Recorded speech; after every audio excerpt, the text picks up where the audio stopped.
Jumpa dengan kami dalam pelajaran IPS kelas 7. Pada kali ini kita akan belajar tentang kelangkaan sebagai permasalahan ekonomi manusia. Pada layar Anda dapat lihat tentang seorang yang punya keinginan cukup banyak dengan beraneka macam kebutuhan, sandang, pangan, papan, dan berbagai kebutuhan lain. Ada jaket, sepeda motor, mobil, pesawat, dan sebagainya. Itu adalah hal-hal yang ingin dipenuhi oleh orang tersebut. Begitu banyaknya kebutuhan, tetapi alat untuk memuaskan kebutuhan itu terbatas. Mungkin perlu kita simak lebih jauh dari apa yang berkaitan dengan kebutuhan kita dengan pertanyaan berikut. Yang pertama, apa saja kebutuhan yang Anda ingin penuhi? Yang kedua, apa semua kebutuhan Anda dapat terpenuhi? Mengapa? Yang ketiga, bagaimana cara Anda memenuhi kebutuhan? Dan yang keempat, apa saja tindakan yang perlu dilakukan agar semua kebutuhan Anda dapat terpenuhi? Pertanyaan-pertanyaan ini selalu terngiang di dalam setiap orang di dalam mencukupi kebutuhan. Menurut Maslow, kebutuhan manusia itu dibedakan menjadi 5, yaitu kebutuhan fisiologis berkaitan dengan fisik, sandang, pangan, papan, kemudian kebutuhan akan keselamatan dan keamanan, rasa nyaman. Yang ketiga adalah kebutuhan untuk cinta dan rasa memiliki. Dan yang keempat adalah kebutuhan akan harga diri berkaitan dengan pribadi seseorang untuk diakui di hadapan orang lain. Dan terakhir adalah kebutuhan akan aktualisasi diri, di mana dia ingin menjadi orang yang berpengaruh dan diakui keberadaannya di tengah-tengah kelompoknya. Membahas materi tentang kelangkaan sebagai permasalahan ekonomi, baiklah kita lihat tujuan pembelajaran pada pertemuan ini. Yang pertama adalah mengidentifikasi terjadinya kelangkaan dan masalah ekonomi. Yang kedua, menjelaskan hubungan antara manusia sebagai makhluk ekonomi, makhluk sosial, dan interaksi sosial. Yang ketiga, menjelaskan kelangkaan sebagai permasalahan ekonomi. Yang keempat, bagaimana pandangan ilmu ekonomi dalam mengatasi kelangkaan dan masalah ekonomi. Yang kelima, menjelaskan perbedaan permasalahan ekonomi di setiap daerah dan wilayah berdasar kajian geografis. Yang keenam, menjelaskan pertimbangan yang harus dilakukan dalam pembangunan dan pengembangan wilayah. Apa arti kelangkaan? Kelangkaan dikenal dengan istilah scarcity. Kelangkaan berasal dari kata langka atau jarang. Bisa diartikan juga langka karena sumber daya yang tersedia tidak sebanding dengan kebutuhan yang ingin dipenuhi. Dalam arti jumlah, langka artinya tidak cukup dari begitu banyak kebutuhan manusia. Dari segi cara memperoleh, langka bisa diartikan untuk memperoleh butuh pengorbanan. Kelangkaan dalam arti luas diartikan adanya ketidakseimbangan antara jumlah kebutuhan dengan sumber daya yang ada. Kelangkaan juga diartikan ketidakseimbangan antara kebutuhan dan ketersediaan barang atau jasa sebagai alat pemuas kebutuhan. Kelangkaan terjadi karena jumlah kebutuhan beragam dan terus meningkat, sementara itu jumlah sumber daya sangat terbatas. Oleh karena itu, kelangkaan menjadi akar sumber dari inti permasalahan ekonomi serta penyebab adanya pengorbanan ekonomis bagi manusia yang memiliki kebutuhan yang sifatnya tidak terbatas. Alasan yang menjadi faktor dasar terjadinya kelangkaan adalah sumber daya yang jumlahnya terbatas. Yang kedua, kebutuhan manusia meningkat lebih cepat dibanding ketersediaan sumber daya yang ada. Yang ketiga, terbatasnya kemampuan manusia untuk mengolah sumber daya. Yang keempat, keserakan manusia yang mengakibatkan berkurang atau cepat rusaknya barang-barang yang dapat dimanfaatkan sebagai alat pemenuhan kebutuhan manusia. Maka, agar tidak terjadi kelangkaan, ada upaya untuk mengatasi kelangkaan. Di antaranya adalah meningkatkan potensi sumber daya manusia untuk dapat mengolah sumber daya dengan sebaik-baiknya, menambah dan memproduksi barang atau jasa, serta memanfaatkan sumber daya yang tersedia secara efektif dan efisien. Efektif artinya memanfaatkan barang dan jasa secara berhasil dan tepat guna. Efisien artinya memanfaatkan barang dan jasa secara cermat dan tepat sesuai dengan waktunya. Untuk menjawab hubungan makroekonomi, makrososial, dan interaksi sosial, kita tahu bahwa manusia sebagai makroekonomi selalu ingin memenuhi kebutuhan. Sedangkan manusia sebagai makrososial, manusia ingin hidup bersama orang lain, maka dibutuhkan interaksi sosial. Tidak bisa manusia itu hidup sendiri, pasti dia membutuhkan orang lain. Contoh saja dalam pemenuhan sehari-hari, masak makanan dan minum misalnya. Apakah kita sanggup membuat gulai sendiri? Apakah kita sanggup untuk membuat sayur sendiri?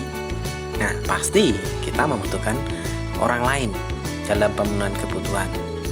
Nah, untuk bisa memenuhi kebutuhan itu, manusia perlu interaksi dengan orang lain. Melalui interaksi sosial, maka manusia dapat memenuhi kebutuhan hidup. Dan interaksi sosial merupakan kunci kehidupan sosial untuk melaksanakan aktivitas sosial. Saling bertemu, tegur sapa, kenalan, saling mempengaruhi satu dengan yang lain. Dari hasil pertemuan itulah muncul ide-ide baru, muncul kreativitas, muncul gagasan untuk mengembangkan diri, dan mereka terpengaruh ingin lebih maju dan sebagainya. Nah, dalam interaksi sosial ini juga akan terjadi perubahan dalam kehidupan. Manusia tidak mampu memenuhi kebutuhan tanpa melakukan interaksi dengan orang lain. Interaksi manusia dengan manusia lain menunjukkan bahwa manusia sebagai makhluk sosial yang selalu hidup bersama dan tidak dapat hidup sendiri dalam memenuhi kebutuhan. Tindakan manusia melakukan interaksi dengan manusia lain, misalnya untuk memperoleh beras dengan cara membeli dari pedagang di pasar karena secara individu tidak mampu menghasilkan beras itu. Kebutuhan manusia yang beragam dan selalu bertambah tidak mungkin terpenuhi tanpa adanya interaksi sosial. Sebagai makhluk sosial, manusia selalu membutuhkan manusia lain. Menjawab pertanyaan yang ketiga, yaitu mengapa kelangkaan menjadi hal mendasar dalam permasalahan ekonomi, perhatikan gambar di layar. Di paling kiri di situ begitu langkanya lowongan pekerjaan. Satu lowongan pekerjaan diperebutkan sekian banyak orang. Ada yang 1 berbanding 1.500, ada yang 10 berbanding 5.000 dan sebagainya untuk masa sekarang. Begitu sulitnya untuk memasuki dunia kerja dengan gaji yang tinggi dan fasilitas yang baik.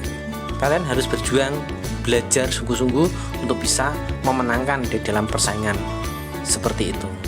Di gambar yang kedua, di sini terjadi kelangkaan kebutuhan pokok.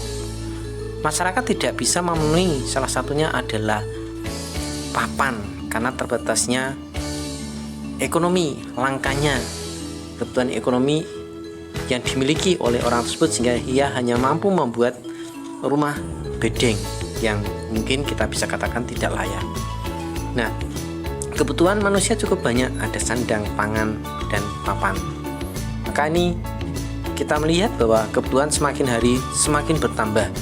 Sejak zaman praaksara yang hanya mengandalkan berburu dan meramu berkembang menjadi masa menetap dan bercocok tanam, mereka pun kebutuhannya juga tidak terpenuhi, sehingga mereka saling melakukan barter atau tukar menukar barang. Kebutuhan manusia demikian banyak, sedangkan barang dan jasa yang tersedia terbatas atau langka. Ada daerah surplus dan ada daerah minus, dan mereka hanya bisa memenuhi sebagian, sehingga muncullah masalah ekonomi. Kelangkaan adalah ketidakseimbangan antara kebutuhan dengan ketersediaan alat pemuas kebutuhan. Permasalahan ekonomi yaitu adanya kebutuhan manusia yang tidak terbatas, sedangkan alat pemuas kebutuhannya terbatas. Untuk menjawab pertanyaan bagaimana pandangan ilmu ekonomi dalam mengatasi kelangkaan dan masalah ekonomi, maka kita harus mengetahui lebih dahulu apa itu ekonomi. Ekonomi berasal dari bahasa Yunani oikonomia yang berarti rumah tangga. Oikonomia merupakan kata majemuk yang terdiri dari dua kata, oikos dan nomos. Oikos artinya rumah tangga dan nomos artinya aturan. Jadi, arti kata ekonomi berarti aturan rumah tangga atau ilmu yang mengatur rumah tangga. Ilmu ekonomi termasuk kelompok ilmu sosial. Meskipun definisi dari para ahli itu berbeda-beda satu dengan yang lain, namun yang sering digunakan adalah ilmu ekonomi, yaitu ilmu pengetahuan sosial yang mempelajari tingkah laku manusia dalam memenuhi kebutuhan untuk mencapai kemakmuran. Berdasar definisi ini, maka dapat diambil kesimpulan bahwa kemakmuran akan tercapai bila kebutuhan sudah terpenuhi. Untuk mencapai kemakmuran itu, manusia harus selalu berusaha melakukan tindakan-tindakan atau pengorbanan baik berupa tenaga, waktu, maupun materi. Dengan demikian, maka ilmu ekonomi menjadi sarana untuk mengatasi kelangkaan. Menjawab pertanyaan yang kelima, mengapa setiap wilayah atau daerah ada perbedaan permasalahan ekonomi?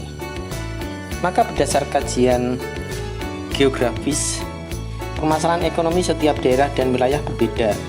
Sebagai negara kepulauan Indonesia memiliki keragaman bentuk muka bumi, mulai dari daratan hingga lautan.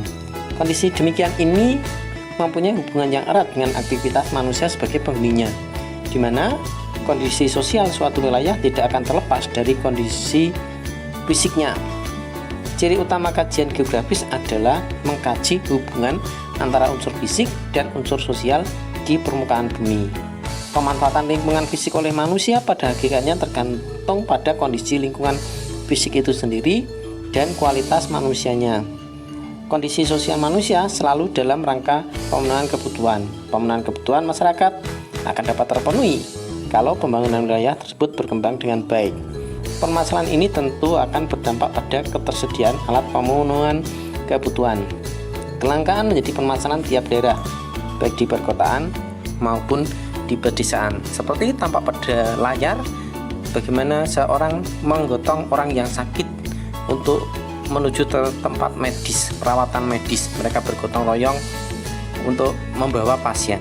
Begitu pula masih banyak orang yang mandi di sungai karena ketersediaan kamar mandi belum ada di rumah. Atau juga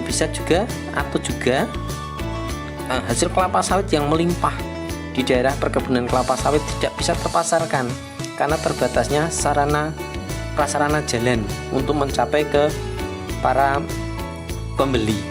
Maka ini dibutuhkan solusi atau jalan keluar. Bagaimana mengatasi agar daerah-daerah seperti itu bisa berkembang lebih baik. Nah, penyebab permasalahan ekonomi setiap daerah salah satunya adalah kondisi sosial yang tidak terlepas dari kondisi fisik. Orang desa berbeda dengan orang kota, cara berpikirnya berbeda. Nah, ini karena apa? Karena letak geografis. Pemanfaatan lingkungan fisik oleh manusia pada hakikatnya tergantung pada kondisi lingkungan fisik itu sendiri dan kualitas manusianya. Yang kedua, pemenuhan kebutuhan masyarakat akan terpenuhi kalau pembangunan wilayah tersebut berkembang dengan baik. Yang ketiga, bagaimana dengan ketersediaan alat pemenuhan kebutuhannya?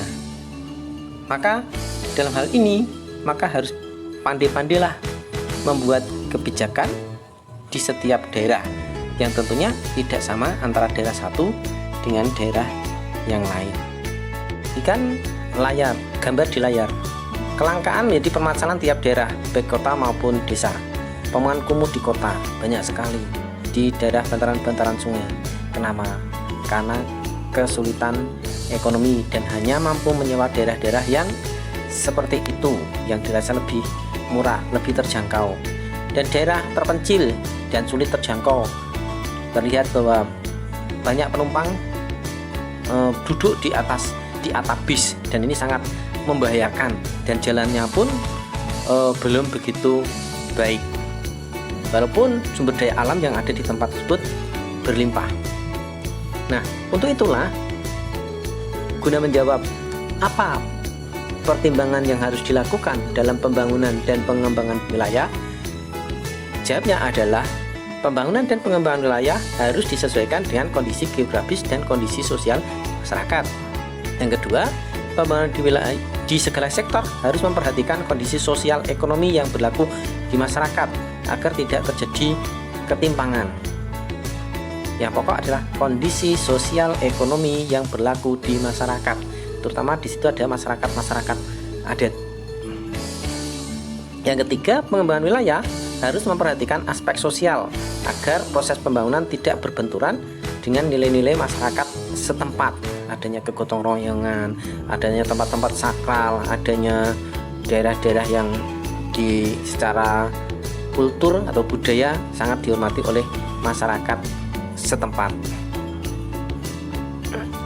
Berdasar kajian wilayah dengan kondisi wilayah berbeda menimbulkan masalah ekonomi yang rumit seperti kesenjangan sumber daya antar wilayah, penyediaan barang dan jasa yang dibutuhkan, maka pendistribusian barang harus disertai pendistribusian sumber daya manusia. Demikian pelajaran kali ini, semoga bermanfaat.